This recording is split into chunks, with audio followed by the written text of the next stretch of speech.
So like you were kind of talking about, a lot of outside visits, especially through Iowa, and you yourself, you've kind of gone through and stumped for 17 candidates, for 17 Republicans through Iowa. Why is it important right now to get those big names through the state for people running for office here? Well, I think it's been important for some time to get the candidates known.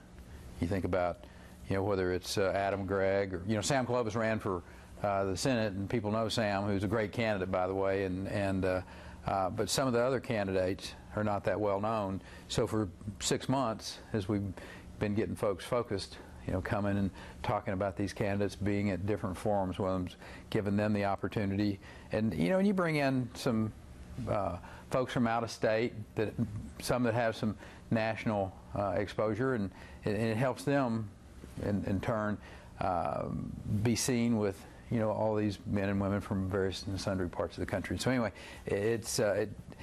I just happen to think that Iowa is really important. Terry and I go back for some time. When I was a Republican governor's chairman, I was recruiting Terry. It's kind of a funny thing for me to go recruit a guy who's been there 16 years to come back. But so what Terry Branstad's doing in Iowa is following a roadmap of which we have in Texas for job creation and making the state more competitive.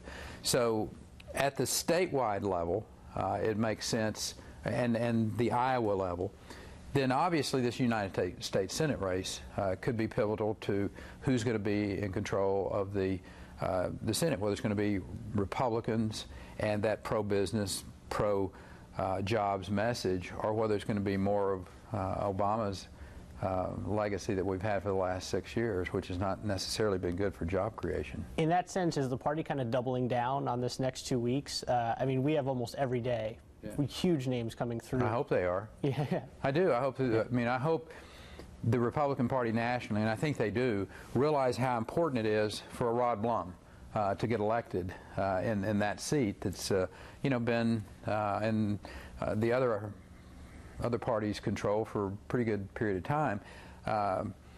It feels good. I mean, I think the wind is at the back of the Republican Party right now. You've got a president that's not popular, a president who stood up and said, listen, I'm not on the ballot, but my policies are on the ballot, and that's absolutely correct. Whether it's, Congressman Braley is basically running on Barack Obama's policies. I mean, he has to. That's his guy. And whether it's Obamacare, which is, from my perspective as a governor of a state, is a travesty. I mean, it's the idea that Washington needs to be telling you which doctors you can use and which ones you can't, getting between you and your doc. That's just unconscionable, in my opinion. And Mr. Braley he's got to defend that. That's his team, or not. I don't recall him standing up and saying I'm not for that. And Joni Ernst has said that she would be for a full repeal and look at other options. Is that something that you would want to, or would you try to work within what's already? Well, I think find the good things, and there's a few good things in Obamacare, very few. But the idea that you ought to be able to trade insurance across state lines, for instance. I mean, that makes a lot of sense. I mean, if you can get a better policy out of Iowa and you live in Texas, well, great, you ought to be able to do that. I mean, there's some the one or two things that are good about Obamacare, it's fine, leave them in there. But by and large, you're going to have to throw this whole thing out and start over. And one of the reasons I'm so excited about Joni Ernst is she really respects the 10th Amendment. I mean, she understands that these states are different and that competition between the states, whether it's health care or whether it's education policy, that the states, I trust Terry Branstad and his members of the legislature to decide health care policy, education policies, than I do a bureaucrat in Washington, D.C., or for that matter, Congress to be deciding those things for all 50 states. Joni really understands that very well. She'll go fight for it. And I'm a former Air Force pilot. I'm a veteran. Having the first female combat veteran to serve in the United States Senate, I think is a powerful message to the young men and women who for 10 years we've had in very difficult conflicts around the world. I think it's just a powerful, strong message. Plus, I grew up on a farm, and I mean, you know, I was the agriculture commissioner in the state of Texas, and I think we need more farmers and fewer lawyers in Washington, D.C. So I can think of a lot of reasons to be for Joni. If we could back up to, you were talking about making government a little bit smaller and, you know, and taking away some of the commissions and some of the government agencies. Joni's been talking about getting rid of the EPA across the board, and leaving it up to states. What's the importance of leaving more and bigger decisions up to the state level? Well, there may be a legitimate reason to have a clearinghouse of good practices at a place like an EPA, substantially smaller. But the state environmental agencies, whatever the name of your state's agency might be, in the state of Texas, it's dealing with environmental quality. And our agency knows best how to take care of Texans, rather than this one-size-fits-all out of Washington, D.C. I will tell you, is really problematic. Again, we've grown faster than any other state in the nation. We've created more jobs than any other state in the nation by a substantial margin through the decade of the 2000s. At the same time, we lowered our nitrogen oxide level by 62%. Our ozone levels by 23%, and our total carbon impact by 11%. Now, we lowered it by more tonnage than any other state in the nation, but we're a big state. So, but still, you think about that, we did all of that while we were growing faster than any other state in the nation, creating more jobs. And of course we did that. That's our air. It's our people. And we care about that more than Washington, D.C. does. And so I think she's right in the sense of these states are going to make the right decisions. The President of the United States, to a group of governors, made the statement when we were talking about how to allow the states more flexibility dealing with his trademark piece of legislation, Obamacare. And he told us to our face. I was stunned. But the President of the United States said, I don't trust you all to make the right decisions. That's the reason that Obamacare needs to stay in place the way that it is. And we were looking for more flexibility so we could make right decisions.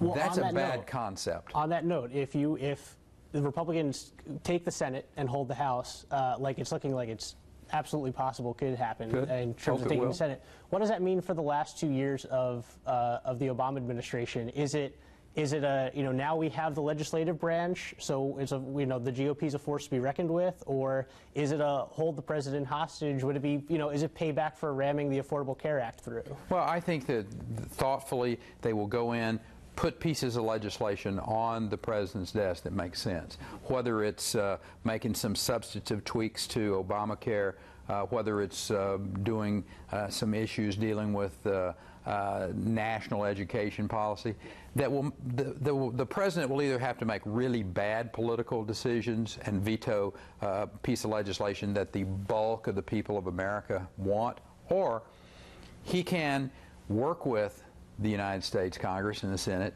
and sign these pieces, or let them become law without his signature on them. And maybe that may be his way to show his independent streak, whatever. Sure. But he needs to be a leader, and he needs to work with the United States Congress, and that's what we haven't seen out of him in the past. It's kind of been my way or the highway. And you know, I'm an eternal optimist. I hope he will see that you know, the people are going to be speaking here in a few days, and I think they're going to send a powerful message of, Mr. President, the policies that you have been putting into place, telling us how to deal with our health care, how to deal with our economy. We don't think those are really good ideas. And I hope he listens. And in listening, to agree that the House and the Senate do have some ideas on how to tweak or make some wholesale changes in some of his legislation. For your own presidential aspirations, you've said that when you ran before, you felt unprepared, and now you're putting in the groundwork, you know, meeting with advisors and meeting with consultants to make sure you're in the right spot. Why do you feel like you were kind of unprepared or kind of fell short before? Well, I share with people that I learned two really frustrating and hard lessons in 2011, 2012. One was, don't have major back surgery 6 weeks before you announce for the presidency. You're probably not going to perform very well. And the other one is in preparation. I thought, erroneously, that I'd been elected governor of Texas for 3 times and been the governor for 12 years. I mean, what could be harder than that? And there is something harder than that. It's called running for the presidency of the United States and the preparation, whether it's domestic policy or monetary policy or foreign policies. But that'll all take care of itself. I'm focused on the next 12 days. That's what's the most important thing for us as a people. 2016, it'll show up soon enough. But choosing a United States senator from this state that has got this extraordinary agricultural background, Joni understands that. Joni's supportive of that. Versus someone who thinks that Charles Grassley is not prepared to be the chairman of a Senate committee because he's not a lawyer. He's a farmer.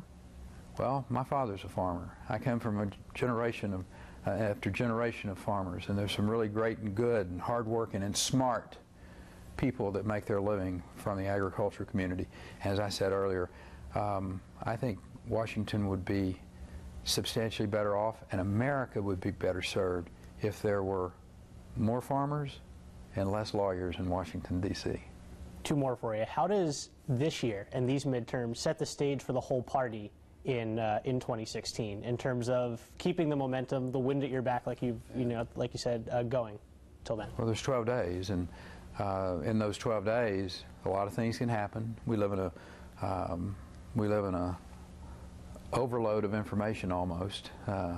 So staying focused, staying disciplined, getting our folks out to vote, let that excitement that it's exuding itself out there pay dividends, because if we don't get 2014 right, 2016 will be even more difficult. Sure. And the attack in Canada yesterday, I know that Parliament was back in session to today. How does that play into an immigration discussion? That was on the other side of the border that generally, the United States is not worried about. I think the message is clear in two ways. One is our hearts grieve for those young people that were killed by these terrorists. This was a terrorist act. Don't make no mistake about that. But it also should give us pause to realize that borders that are not secure are a very dangerous thing for our countries, whether you're in Canada, whether you're in the United States, whether you're in Mexico for that matter. And so working together with these governments, North America has an extraordinary potential. Canada, the United States, Mexico. They're our #1 trading partners, if you will, but also from an energy standpoint, opening up the XL pipeline, assisting Mexico with their energy industry. All of that is good for the entire region from an economic standpoint. And, obviously, to be able to secure your borders, to be able to have foreign policy that's going to be not only cogent but also impactful, you must first have an economy where that you can fund a military, fund the foreign policies that are important to your country. So economically, getting America back on track, opening up the XL pipeline, using our federal estate, if you will, and it's the production of hydrocarbons have gone down 6% while this president has been in office, yet private sector has gone up by 61%. So in spite of his policies, but the private sector is sending a clear message of this is where America, this is where this region, this North American region should go towards liberalizing our energy policy so that we have the economic reserves, we have the tax revenues coming in to be able to have a military, to have foreign policy, so that we can take the fight to these terrorists and have the appropriate safeguards in place in our countries. Sure. I appreciate it. I know you have to get on the road, but thank you very much. Well done. Thank you very much.